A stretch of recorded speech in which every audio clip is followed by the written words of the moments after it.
Toujours pour les particuliers, il y a une nouvelle mesure qui est plutôt favorable aux contribuables et qui concerne deux choses. Les contributions aux charges du mariage et les versements de prestations compensatoires. Si on se replace un petit peu dans le contexte d'un couple qui était soumis à imposition commune, qui était marié et qui souhaite se séparer, il paraît que ça arrive, eh bien, on a deux périodes un petit peu délicates. La première période, c'est celle qui est avant le prononcé du divorce. On est séparé, donc très souvent avec des revenus distincts soumis à des impositions distinctes alors qu'on est toujours marié. Oui. Mais on doit quand même contribuer aux charges du mariage. Quand tout va bien, on le fait sans s'en rendre compte. Quand ça va moins bien, effectivement, on peut parfois être contraint par une décision de justice ou de manière volontaire de poursuivre cette contribution aux charges du mariage en attendant le prononcé du jugement de divorce ou de séparation. Et puis, post-jugement, eh bien, on est des ex-époux, mais on doit, dans certains cas, celui qui a des revenus plus élevés que l'autre, bien évidemment, est souvent mis à contribution au versement d'une prestation compensatoire au profit de son ex-conjoint. Et donc, si je comprends bien, on va devoir savoir comment traiter ces dispositions. C'est ça. Alors, on le savait, sauf qu'on n'appliquait pas la bonne règle. On n'appliquait pas la bonne règle puisqu'on nous disait, notamment en ce qui concerne les contributions aux charges du mariage, donc juste avant le divorce, on nous disait, en principe, cette contribution, elle est déductible pour le contribuable qui la verse, c'est imposable pour celui qui la perçoit, à condition qu'il y ait une décision de justice qui fixe cette obligation de contribution aux charges du mariage et qui en fixe le montant. Eh bien, le Conseil constitutionnel a jugé que cette décision n'était pas conforme à la Constitution et la loi de finances reprend cette décision du Conseil constitutionnel. Que nous a dit le Conseil constitutionnel? Lorsque je contribue aux charges du mariage, que ce soit de façon volontaire ou dans le cadre d'une décision de justice, il n'y a pas de distinction à faire.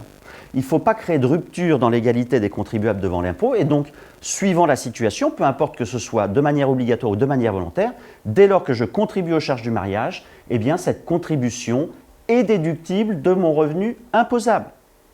C'est dans la loi de finances pour 2021 et on va pouvoir l'appliquer dès à présent et peut-être même, on va le voir, de manière rétroactive. Même question qui s'était posée en matière de prestations compensatoires.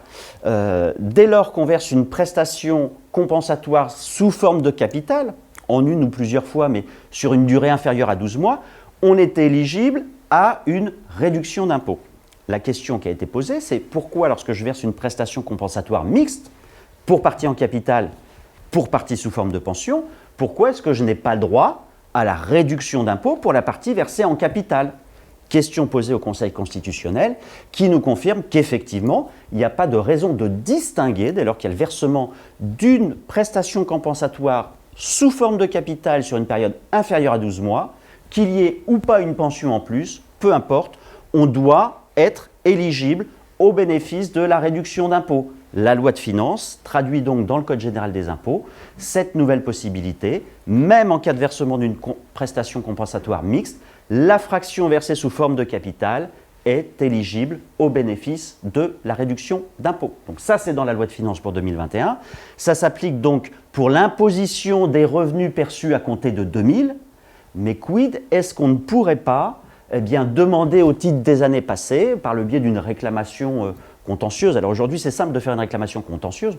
On va sur impôt.gouv, on va dans son compte personnel, et puis on va sur la messagerie sécurisée, on fait une demande, c'est une réclamation contentieuse.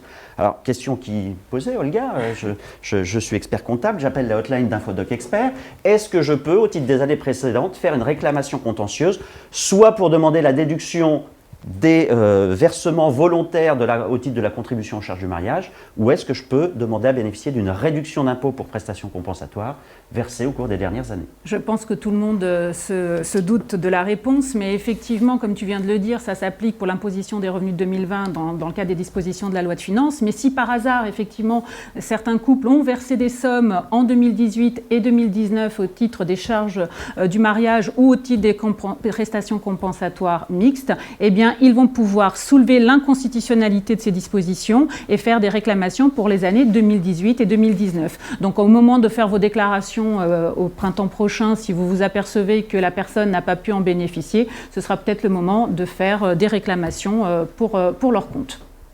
Donc ça, c'est une bonne nouvelle C'est encore. plutôt une bonne nouvelle. Il faut juste penser effectivement à vérifier Tout à fait. est-ce qu'on avait déduit ou est-ce qu'on avait donné une réduction d'impôt au titre de la déclaration des revenus 2018 et 2019. Donc à garder en mémoire et à se pencher sur cette question lors de la prochaine campagne de déclaration des revenus ou dès à présent si vous avez les informations.